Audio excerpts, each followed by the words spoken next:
a minimum tariff that countries have got. When USMCA gets renegotiated, do you want a minimum tariff on goods between Canada and the U.S.? Well, we're going to have tariffs between Canada and, they have them with us. I will say with our farmers, as you know, they went up to as much as 400%, 250, 300, and even one at 401. We found one having to do with a very small product, but it was high.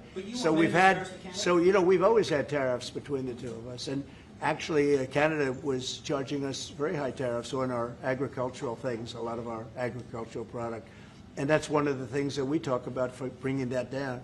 So this is a mutual thing, but we've been charged tariffs. Look, we're the king of being screwed by tariffs, just so you understand. And I'm not talking about with Canada. I'm talking about with countries all over the world. When you look at Europe, when you look at China, when you look at all of the, almost every country charged the U.S., we didn't charge them. Because we were led by stupid people in many cases. Stupid people. They took advantage of our country. They're not taking advantage of us anymore. If you looked at European Union, they're all my friends.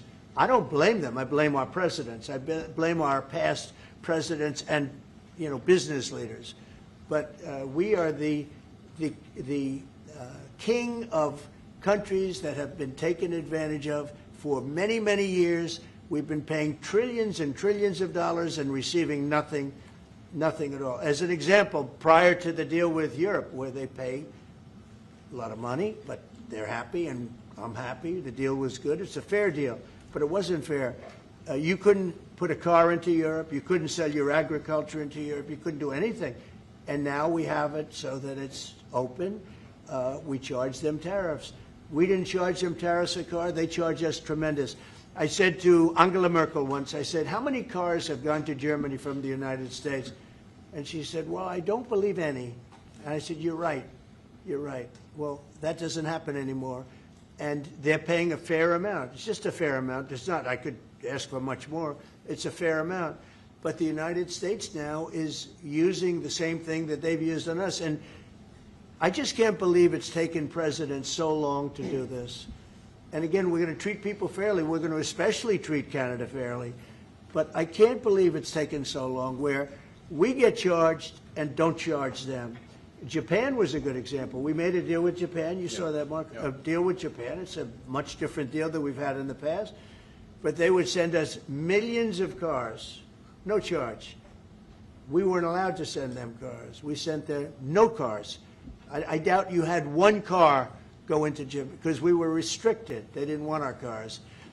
Same thing with Europe, same thing with other places. So now all we do now is fairness. But fairness leads us to the most successful country there's ever been. We have some advantages over other countries, and we do have a great market. We have an amazing market.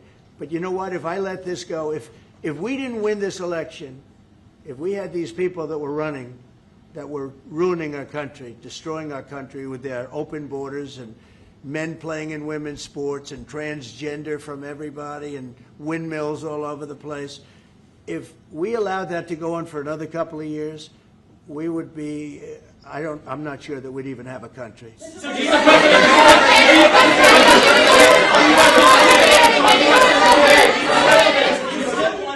Yeah, Brian. And by the way,